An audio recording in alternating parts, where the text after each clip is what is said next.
Now, look, the incoming Secretary of State for Donald Trump's second term, Marco Rubio, has given quite a big boost to the AUKUS agreement ahead of the inauguration. This is what he said. I'd like to hear your thoughts on AUKUS, the importance thereof, and getting this thing moving. It's something that I think you're going to find very strong support for in this administration. We can leverage the power of these partnerships with allies, 2-3 countries in some cases, broader in others, to reach outcomes and objectives, such as creating a geopolitical and strategic balance in the Indo-Pacific region and beyond. Kosha, how important is this endorsement of AUKUS, and what will it mean under a second Trump administration, do you think? Yes, I think, those were pretty clearly spoken words by the incoming Secretary of State there. And if you just step back, Trump's worldview, there's 2 or 3 guiding principles for it that are pretty clear by now in terms of how he views foreign policy.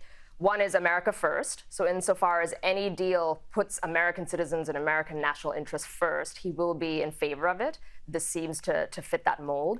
2 is one of his signature issues is China. And he's very hawkish and bullish in terms of how he thinks of China and wants to handle China economically, militarily, and otherwise. And this obviously seems to fit into that as well. And 3, simplicity. Team Trump has never been a big fan of these big, convoluted, multilateral deals in general, in terms of foreign policy and even domestically big bills. And this one being, as Marco Rubio there said, between 3 countries, sort of easier to get your head around it. It's a little bit more straightforward. It is strategically important for China.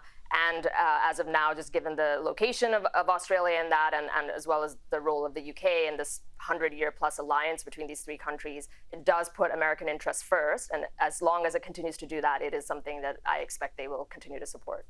Yeah, I agree. I mean, it certainly seems to be going in that direction, but that's a big, strong indication that the Trump administration's happy with this agreement. Now, the Prime Minister, Anthony Albanese, he's indicated that he may not meet President-elect Donald Trump until the second half of this year. Have a listen. The last time the coalition were in government during Donald Trump's presidency for 4 years, President Trump wasn't able to visit Australia during that period. In the discussion that I had with him, I made it clear that he would always be welcome here. Kosha, we know Albo once said that he was scared of Trump, so he's probably running a mile in the other direction. He's, of course, sending Penny Wong to the inauguration. He should have been there himself. But why do you think he seems to be desperately putting off meeting with Donald Trump? Funnier words have rarely been spoken. If he said that he's afraid of Trump, that's probably not what you want to be projecting as a leader of any country. Who knows? I mean, he obviously is a little bit embattled right now. He's got a domestic election potentially coming up, and the heat is certainly picking up between the opposition and him over here. So he's trying to balance and juggle dealing with that with obviously new leadership change with the U.S. I think a savvy political move would be to figure out how to weave the 2 together in a way that helps him symbolically, optically, and even in terms of policy, maybe a couple of policy wins that he could get. But I don't know, maybe his calculus is that that's too difficult or maybe untenable, and he's sort of saying what he needs to say, saying that the U.S. president would be welcome here. Well, of course he would be, but not going beyond that and kind of outsourcing it to Penny Wong while he focuses on his re-election situation back home. I mean, sure, there's a federal election coming up, but, you've got to meet with the leader of the free world. He should have been going to this inauguration. I think it's a disgrace that he's not there. I'm not sure what Penny Wong is going to achieve over in the United States.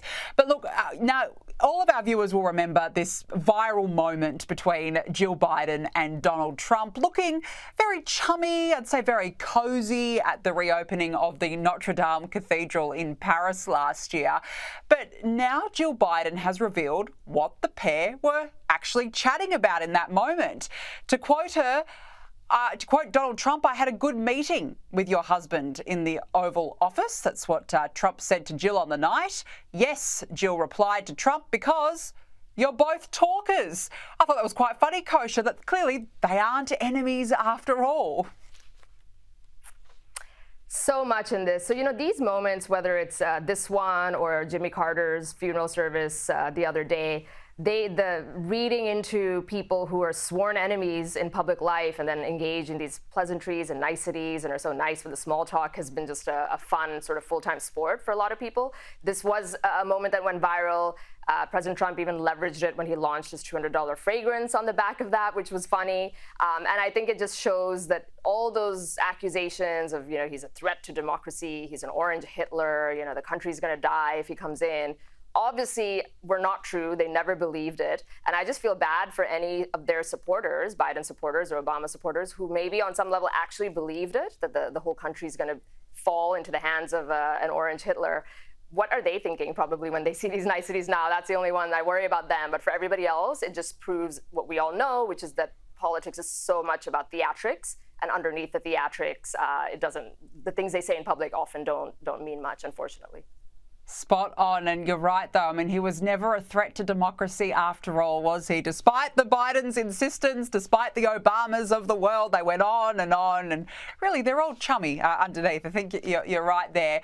Now, just domestically for a moment, Teal MPs are reluctant to single out Anthony Albanese for escalating his personal attacks against Peter Dutton for being nasty, which I've got to say is quite fascinating because these independents campaigned on a platform to restore integrity and respect to politics, but they're now calling for an end to mudslinging and personal insults in public debate. Well, Kosha, there's only been some mudslinging, and so far it's come from Labor. They have gone after Peter Dutton for the last month in particular. They're obsessed with Peter Dutton.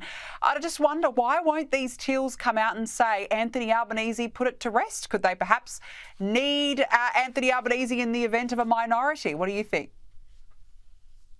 I'm sure political expediency and calculations such as the one you just laid out are factoring in for sure. I also think that, for the Teals, if you're in such a minority where you're sort of a symbolic vote, or some call them a protest vote, or maybe tactically they can advance a policy agenda on the margins here and there, but they're not anybody that really have true weight in Parliament and in the electoral system, it's kind of easy for them to stay above the fray. Yes, it's a laudable goal. We all would love it if we lived in a world with no personal insults. But we live in the real world where politics is a rough and tumble sport. It's only getting more so by the day all around the world. And if somebody punches you, you should be willing and able to punch back twice as hard. So I think some of it is sort of they're sitting on a safe perch over there, politically and symbolically, so it's easy for them to say that hey, be nice, but it just doesn't work that way when you're actually fighting for real votes and a real chance at gaining the majority. Fair point, but I think it's going to be a dirty campaign between now and the federal election if this is anything to go by. Kosha Gada, nice to catch up. Thanks very much for joining me on the show this evening.